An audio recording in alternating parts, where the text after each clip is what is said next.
Iha, congratulations, ang galing-galing mo naman. Mula sa kanyang likuran ay may biglang yamakap sa kanya. Nakangiting nilingon niya ito. Napalunok siya nang makita si Mrs. Ariel Viles, ang mama ni Leo.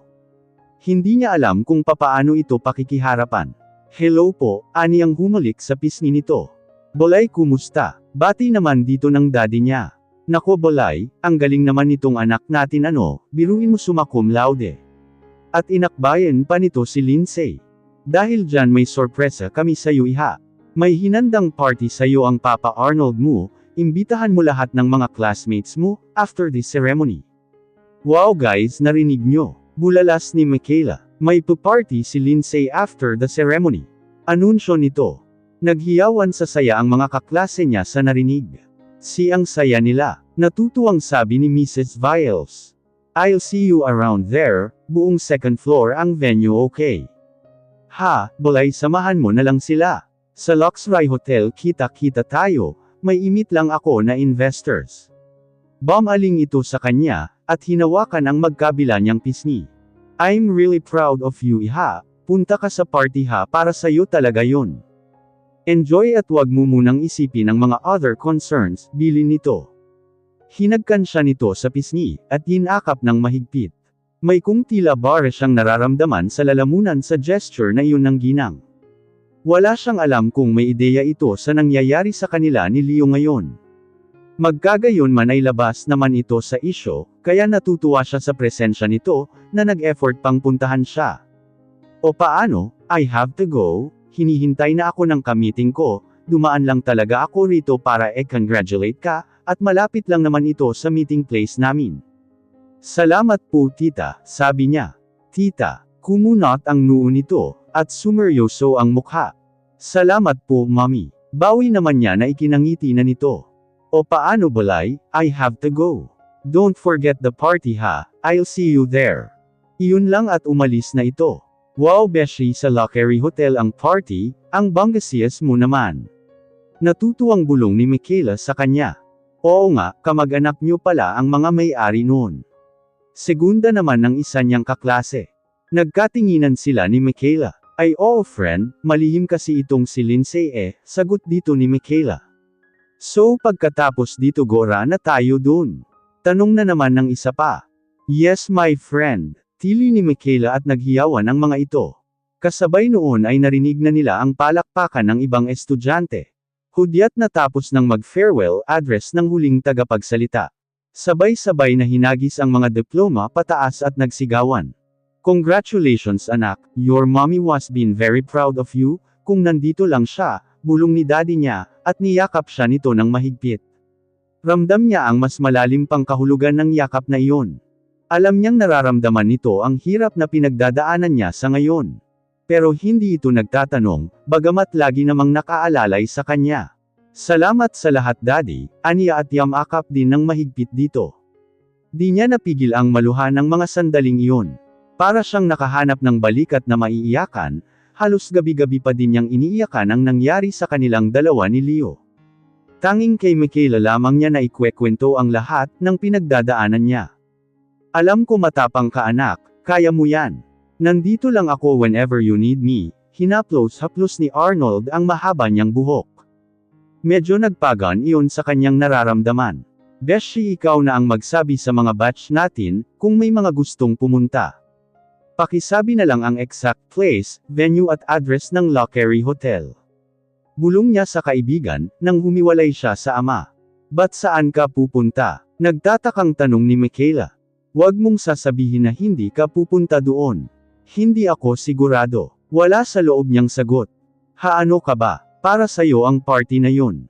Besides hindi mo naman nasisiguro, kung pupunta yung Leo na yun doon, medyo hininaan nito ang boses ng banggitin ang pangalan ng kanyang asawa. Kahit nasa pamilya pa din nila iyon, pangangatwiran niya. Teka, akala ko ba kayo lang may problema ng asawa mo? Bakit pati pamilya niya nasasangkot na sa usapan? Ang bait kaya sa'yo ng biyenan mo? Nakakunot noon na paglilita niya sa kanya ng kaibigan. Alam mo namang hindi ako mahilig sa ganyan. Pagpapalusot pa niya. Nako, ako tigil-tigilan mo Lindsay Zaire ha. Pupunta ka. Hindi pwede yang ganyang pag-iisip mo. Napahinga siya ng malalim, tila tinitimbang ang sitwasyon. Sabagay ano ba naman kasi ang kinalaman ng mag-asawang Vial sa problema nila ni Leo? Ni hindi nga nila o siya mismo nagpasabi sa mga ito, kusa na lang siyang nag-alsa balutan. Uuwi muna siguro ako sa kondo ko. Pero pupunta ako, mauna na lang kayo nila daddy doon. Sa wakas ay nakapagdesisyon na siya. Tinitigan siya ni Michaela. Sigurado ka? Paniniguro nito. Tumango lang siya, ihahanda ko lang ang sarili ko, at nginitian niya ito ng pilit. Huminga ito ng malalim, saka siya inakap. Sige, naiintindihan naman kita. Siguraduhin mong pupunta ka ha, baka mamaya ang mangyari niyan, ay ako ang nagpa-party doon. Pagbibiro nito. At sabay pa silang nagkatawanan. Sumungaw siya sa terrace, nang sabihin sa kanya mula sa kanyang cellphone ni Michaela na parating na ang kanyang sundo. Nakita niyang may kumaway sa may entrance. Si Harold. Kinawayan din niya ito, na nagsenyas ng sandali lang. Tumango naman ito, nakaidlip na siya, nawala na nga sa isip niya ang tungkol sa party, at pagtingin niya sa orasan ay mag-aalas 10 na pala ng gabi, may party pa din ba? Sabagay alas 7 naman natapos ang graduation nila. Kaya malamang nag-enjoy pa ang mga kaklase niya sa ngayon. Ano ba yan kanina pa namumuti mga mata namin dito kakahintay sa'yo? Yung biyanan mo pabalik-balik dito sa amin at tinatanong ka, ikaw ang nagpa-party pero wala ka, bilasan mo na. Paglilita niya pa ni Michaela. Oo na sige ba ibaba mo na ang phone, at maghanda na ako. Politalk naman niya. In-off na niya agad ang CP, at nagmamadaling pumasok ng banyo. Isang mabilisang ligo ang kanyang ginawa. Nang matapos ay hinhila ang kulay pulang cocktail dress. Pinatuyo muna ang kanyang buhok, at hinayaan niya lang na nakalugay iyon. Kakapaayos pa lang niya yun nung isang araw, kaya bagsak na bagsak iyon sa likod niya. Tinarnuhan niya ng diamond earrings at necklace, na isa din sa mga regalo sa kanya ng daddy niyang si Norberto, at naglagay ng light makeup. Nang makontento sa hitsura, ay sinuot niya ang kulay pulang bag na terno ng damit, at pulang sapatos na nasa 2 inches ang taas. Medyo nanibago siya sa sarili nang makita ang hitsura. Kakaiba siya ngayon sa lagi niyang nakakasanayan posture, aware siya na may magandang mukha, at pangangatawan siyang pinagkaloob ng Diyos. Pero mas lalong tumingkad ang ganda niya ngayon. Humakab sa mahubog niyang katawan ang pulang damit, na hanggang taas ng kanyang tuhod ang haba, na expose ang mapuputi at makikinis niyang balat. Takaw tingin din ang bandang ano niya, na nakasilip ng bahagya ang dibdib, kunting yuko niya lang at masisilipan siya. Huminga siya ng malalim, at tuluyan ng tumalikod palabas ng kanyang kondo. Ano ba yan Frenny? Akala ko ba ibabalato mo na sa akin yang si Harold? Kita mo halos durugan ka na sa kanyang palad kung makatingin sa'yo, paano pa ako magkakapag-asa niyan? Nakauslo ang nguso ni Michaela nang bulungan siya nito. Tingin niya ay medyo tipsy na ito, malamang naparami na rin ang inom nito. Painumin mo pa ng alak, para sa'yo naman matuon ang pansin. Pagbibiro niya. Medyo malakas ang tugtog, kaya kailangan niyang isiga iyon. Nagkakasayahan na nga ang lahat nang dumating siya. At tila tuwang-tuwang naghiyawan ang mga ito, nang dumating sila ni Harold. Pinagsalita siya sa gitna ng stage, na pinaunlakan naman niya, halos mga pamilyar na mukha din ang mga nakikita niyang nandoon. Hindi na niya maaninag ang iba, dahil medyo dim light ang ilaw na nakasadya, para sa isang party talaga. Hi Lindsay, bati ng isang lalaking lumapit sa kanila. Hi Nelson, sagot naman niya ng mapagsino yun. Isa sa mga masugid niyang manliligaw noong 3rd year college siya. Sayaw tayo, aniaya nito. Si Michaela na lang, di ako marunong sumayaw, natatawang tanggi niya, na agad hinawakan sa kamay ang kaibigan, at ilinapit kay Nelson. Hey, natatawang palag ni Michaela. Nang makaalis ang dalawa, ay nagmamadali siyang pumihit papunta sa table ng kanyang ama.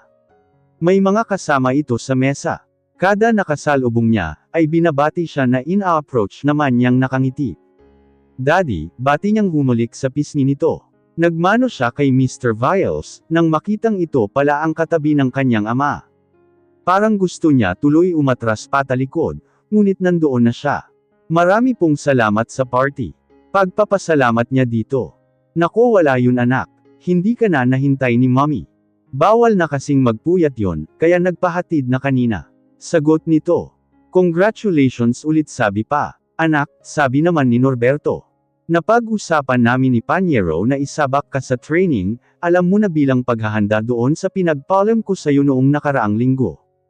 Tumango siya. Nagpapalam sa kanya ang ama na magbabakasyon daw, at patitingnan na rin ang dibdib nito na panay ang sakit, kasama nito ang tita Consuelo niya pa Amerika. Marahil chance na daw yun para makapagpahinga, at mapagtuunan naman nito ng pansin ang asawa.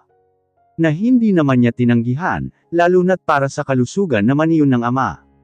Ngayong tapos na siya sa pag-aaral. Nararapat namang tulungan na niya ito sa pamamahala sa kanilang negosyo. Medyo may edad na rin kasi ang kanyang ama. Sige po, kailan po? Sang-ayon niya. Nagkatinginan ang dalawa. Iha, siguro sa mga susunod na araw, nagmamadali na yata ang daddy mong masulo si Consuelo. Si Mr. Viles na ang sumagot. At sabay pang nagtawanan ang mga ito. Maya-maya ay sabay ding tumayo ang dalawa. Paano iha mauuna na kami sa inyo? Masyado na kaming matanda ni Panyero para sa ganitong party. Ani Mr. Viles, naghihintay lang ako sa bahay, kapag gusto mong umuwi dun anak. Sabi naman ng daddy niya. Tumango lang siya at hinalikan ito sa pisngi. Ganon din ang ginawa niya kay Mr. Viles. Ingat po kayo, sabi niya sa dalawa na tumalikod na, habang nakasunod ang ilang kalalakihan na malamang mga bodyguard ni Mr. Viles. Sayaw tayo. Ani Harold na biglang lumapit sa kanya, tumabi ito sa kinaupuan niyang silya. Nginitian niya ito. Hindi ako marunong, sagot niya. Sabi mo lang yan. Nakangiting sabi nito. You just have to feel the music. Inabot nito sa kanya ang isang kopita ng alak. Tatanggihan niya sana, pero baka isipin naman nitong KJ siya masyado. So what's your plan after this? Mag-TET-8 ka ba ng exam? Pag-uumpisa nito ng kwento. Pwede din. Pero kasi kailangan ko ng mag-training. Magla-leave ang daddy ko, so I need to look after our business, aniya. Tumango-tango ito. Good thing maayos ang relasyon nyo ng daddy nyo. Kaya iba naman ang pananaw ko sa buhay. Napatitig siya dito. Matagal na niyang alam na hindi ito nagkakasundo ng ama nito. Iba ang propesyon na gustong tahakin ng binata, taliwas sa gusto ng ama nito. Kaya hindi nakakapagtakang seryoso ding tao si Harold. Malalim ang mga hugot nito sa buhay. Ba't di mo muna sundin ang gusto niya? Suhestyon niya. Napailing ito. Lagi na lang Lindsay, ngayon na natapos ko na ang kursong gusto niyang aralin ko, pati ba naman ang gusto kong mangyari sa buhay ko, pakialaman niya. Hey relax. Tumatawang tinapik niya ito sa balikat. Nandito tayo para mag-enjoy. Itabi muna natin ang mga bad vibes ng buhay natin ito. Oo nga pala, at natawa na din. Biglang napalitan ng malamyos na tugtugin ang maharot na tugtog. Nakikiusap ang mga mata na tumingin ito sa kanya. Sayaw tayo. Paanyaya nito ulit. Turuan mo ako ha, pagpapaunlak naman niya. Tatayo lang tayo doon, huwag kang mag-alala, tumatawang sagot nito. Hinawakan siya nito sa kamay, at giniya papunta ng bulwagan. Nakatabi pa nila sila Michaela at Nelson. Kitang-kita niya ang nakangusong kaibigan, na natatawa niyang kinindatan. Hinawakan siya sa bewang ni Harold at linagay naman niya ang mga kamay sa may balikat nito. May isa pa pala akong sasabihin sa'yo. Halos bulong lang ang pagkakasabi ng binata. Kaya linapit niya ng bahagya ang tainga dito. Ano yun? Sana may sagot ka na din tungkol sa panliligaw ko sa'yo. Tila nahihiya pa ito nang sabihin iyon. Napatingin tuloy siya kay Michaela, na nakatingin din pala sa kanila. Tumango-tango siya. Pag-iisipan ko. Ang tanging naisagot niya. Tiningala niya ito. Harold, okay lang ba magpalit tayo ng partner saglit nila Nelson at Michaela? Ha? Thought-utol sana ito, pero nakiusap siya. Please. Okay, at bamantong hininga ito. Siya na ang bumitaw at tinungo ang pwesto ng kaibigan. Binulungan niya ito. Chance mo na yan, baka awayin mo pa ako. I love you, ganti naman ito, at nagmamadaling lumapit kay Harold. Humarap naman siya kay Nelson. Son, baka pwede mo naman ako samahan dun sa may mga pagkain. Aniya, tumalima naman agad ang kaklase. Sige ba, nagugutom na din ako sagot nito. Pagkakuha ng pagkain, ay nakihalubilo sila sa ibang mga kaklase, ba't iyan dito at kwentuhan doon ang nangyari. Kahit papaano na-realize niya sa sarili na masaya pala ang ganito. Madami siyang nakakausap at nakakasalamuha. At syempre pa hindi niya maiwasan ang mga inaabot sa kanya na alak. Nangangapal na ang kanyang mukha, at nag-iiba na din ang kanyang paningin. Pilit niyang inaninag ang kinaroroonan ni Michaela at Harold, ngunit hindi niya mahagilap ang dalawa. Kailangan niyang makaiwas sa mga kaklase, kundi malalasing talaga siya nito. Mag-isa lang pa naman siya pauwi sa kondo niya, bagaman banilinan siya ng daddy niya na doon na lang sa mga kwarto ng hotel magpalipas ng gabi. Siyempre ayaw niya. Pag-aari ito ng pamilya ni Leo, na hanggang maaari ay gusto din niyang matakasan. Nakita mo ba sila Michaela? Bulong niya sa katabing babae na kaklase. Hindi sagot naman nito. Hanapin ko lang saglit ha. Pasimple niyang Palm na tumayo na. Hindi siya nagpahalata, na tila babaligtad ang kanyang paningin. Namaybay siya sa mga upuang nadadaanan. At nang makakita ng pasilyo, ay dumako siya doon. Pinagpapawisan siya ng malamig, at tila may gustong lumabas sa sikmura niya. Laking pasasalamat niya, nang makitang papunta iyon sa CR. Dagli siyang pumasok doon at nagduwal. At nang wala nang mailabas, ay naghilamos siya at nagmumog. Nang hihina siya, tila nawalan siya ng lakas sa pagsusuka. Tinuyo niya ang pisngi ng tissue paper. Wala na siyang panahong mag-retouch. Gusto niyang humiga na, siguro gagamit siya ulit ng kwarto doon, para may pahinga ng saglit ang sarili. Nasa huwisyo pa naman siya. Ang katawan niya ang biglang nanghina, sa hindi niya maintindihang dahilan. Baka sa dami ng bumabati at humahanga sa kanya, nausag na siya. Binaybay niya ang dingding papunta sa may pinto, kung hindi lang nakakahiya, ay doon na lang siya hihilata ng higa. Nailak niya pala iyon, kaya nolinigan pa niya na may kumakatok doon. Nang tuluyan niyang mabuksan ang pinto, ay tila naman biglang bumigay ang kanyang tuhod at lakas. Nawalan siya ng balance, at babagsak na sana sa marmol na sahig. Ngunit naagapan siya ng taong nandon. Nasalo siya nito. Nang hihinang bulong niya, dinig niyang pagmumura nito. Naramdaman niyang binuhat siya nito, at dinala sa kung saan. Naalarma siya bigla. Saan siya nito dadalhin? Pinilit niyang idilat ang mga mata, at inaninag ang taong bumubuhat sa kanya. Baka masama itong tao, at gawan siya ng masama. Pilit niyang nilalabanan ang bigat ng ulo. Ang liyong nararamdaman at ang tila hinahalukay na sikmura niya, at naaninag niya ang balto ng isang lalaki, na nakasuot ng puting polo shirt. Pamilyar sa kanya ang amoy nitong pabango, o nagdedeliryo na din siya, dahil sa sobrang miss na niya ito. Leo, may binuksan itong pinto, hindi na nag-abalang buksan ang ilaw, at ilinapag siya agad sa kama. Nang milapag siya, ay saka lang nito sinarado ang pinto. Kahit papaano ay naginhawaan ang dalaga, nang lumapat ang kanyang likod sa malambot na kama. Naramdaman niyang tinanggal ng bumuhat sa kanya, ang sapatos niyang suot, kinuha mula sa kanya ang kanyang bag, at tinapik-tapik ang kanyang pisngi. Pati ang hawak nito sa kanyang balat ay pamilyar. Tinangka niya ulit imulat ang mga mata, kahit na namimagat iyon. Sa kanya nasal ay ang taong bumuhat sa kanya.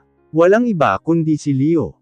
Tila lalo siyang nawalan ng lakas sa nakita. Ba't ito nandito sa party? At bakit sa lahat naman ng tao, ito pa ang makakakita sa kanya sa ganang sitwasyon niya? Paano niya ito maiwasan, o di kaya ay tatakbuhan? Ni hindi nga niya napaghandaang ang ganitong sitwasyon, kapag nagkaharap na sila. Pinilit niyang itagilid ang katawan patalikod dito. Ngunit tila naman nananadya na muling humilab ang kanyang tiyan, at nasusuka na naman siya. Pinilit niyang bumangon, at nangangapa ang kamay na hinagilap ng kanyang mata ang CR.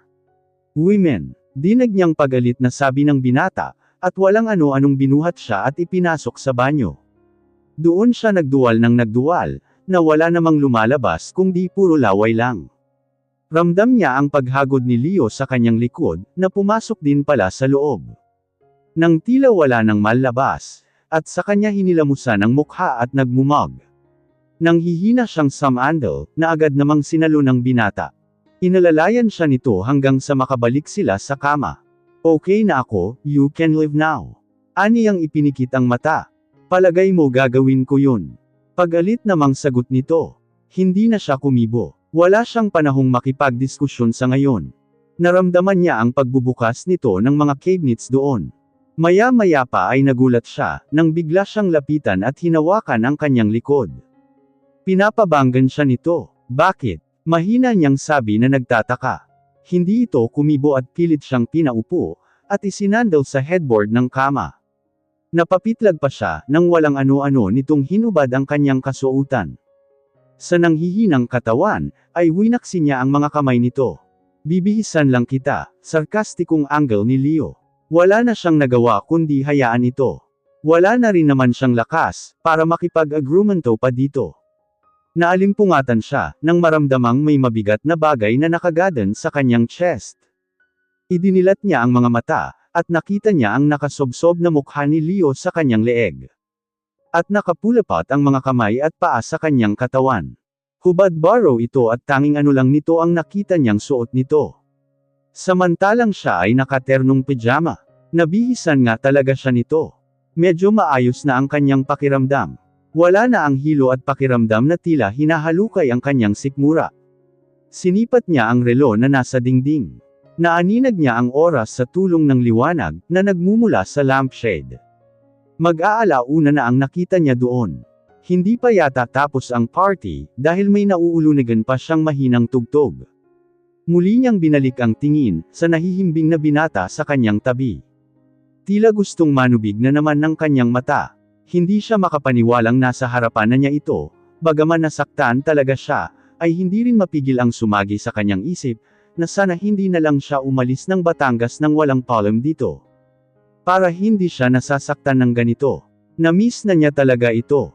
Pero pilit niyang sinusupil at pinapaniwala ang sarili. Na tama ang kanyang ginawa. Binabastos na kasi nito ang pagiging mag-asawa nila. Tinaas niya ang kamay, para mapunasan ang luhang bumalong doon. Napapitlag si Leo na alertong damilat ang mga mata. Tinaas nito ang ulo para sipatin siya. Anything? Tanong nito. Umiling siya. Uuwi na sana ako, mahina niyang asal. Akmang babangon siya nang pigilan siya nito. Running away again. Mariin nitong sabi. May bahay ako Leo. Hindi niya pinansin ang sinabi nito. Medyo mabigat pa ang kanyang ulo, pero natatansya niya namang kaya na niya ang sarili kung sakasakali.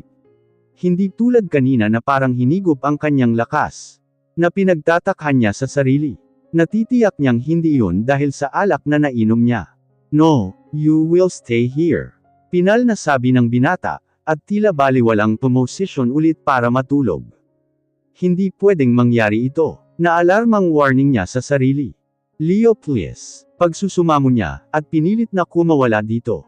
Pumiglas na siya. Tila naiiritang hinawakan ni Leo ang dalawa niyang kamay, at nilagay sa likod ng kanyang ulo. Saka yamakap sa kanya. Pag sinabi kong hindi ka uuwi, hindi ka uuwi. You will have to stay with me. Mariing sabi nito. And stop flirting around. You are a married woman, if I may remind you. Napanganga siya sa huling sinabi nito. What? At kanino naman siya nakikipaglandian? Dare. Tila nang hahaman namang sabi ni Leo. Hindi ko alam ang sinasabi mo, angle niya.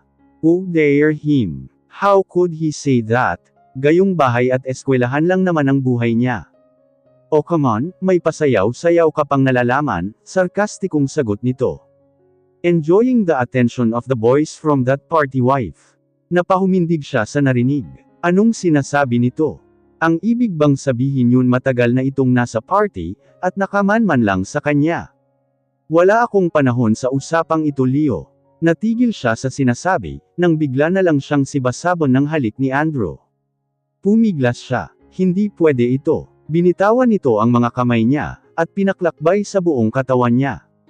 Nanlalaki ang mga mata, na hindi niya na mapagpasyahan kung itutulak ito o hindi, nang makakaya ang mga kamay. Napakagatlabi siya nang dinaklot ng isang kamay nito, ang kanyang. Naitaas niya ang isang paa, sa biglang naramdamang gulat. Leo, nailapat niya ang mga kamay sa dibdib nito, na balak sanang manulak. Bumaba ang leeg ni Leo sa kanyang leeg, na tila nagmamadali. Tila walang kahirap-hirap na hinubad nito nang ganon kadali ang kanyang pangibabaw na damit. Sumabsob agad ito sa isa niyang na animo gutom na gutom. Napa-arko ang kanyang katawan, sa dulot na kilati ng pakiramdam yun. Naramdaman din niya ang paghila nito, ng pababa sa kanyang pang-ibaba na pijama. Hanggang sa idampi nito ang mga kamay sa loob ng kanyang suot. Marahas ito ngayon. May kung tila nag-aalimpu yung damdamin, na ikinetitensyon nito. Kaya ganoon ang paraan ng paglambing nito sa kanya. Pagkatapos ng kamay, ay humalili naman ang labi nito doon sa kanyang balat, nanibasib, sumisipsip at nananaliksik sa kanyang labi. Tuluyan na siyang napahawak sa mga buhok nito. Natalo na naman siya ng kaligayahang pinapalasap nito. Leo, napapadaing pa siya. Naipulapat niya ang mga hita sa likod nito. Yes babe, nandito na ako, anito na ko maibabaw na sa kanya, at walang pasabi na ginawa agad ang gusto nito. Wala na din pala itong kasuotan. Medyo dumaing siya. Ilang linggo na ang lumipas mula nang huling gawin nila iyon, kaya't pakiramdam niya ay humigpit ulit ang kanyang pakiramdam. Saglit na tumigil si Leo, at tinitigan siya sa mukha. Iniangat niya ang mukha, at isinobsob niya sa dibdib ng binata. It's hurt, bulong niya. I'm sorry, sabi ni Leo na muling binaba ang kanyang ulo sa unan. Dinampihan siya ng banayad na halik sa noo, pababa sa kanyang ilong hanggang sa tumagal sa kanyang labi. Sak ito dahan-daang na sumayaw ito, nayakap niya ito ng mahigpit.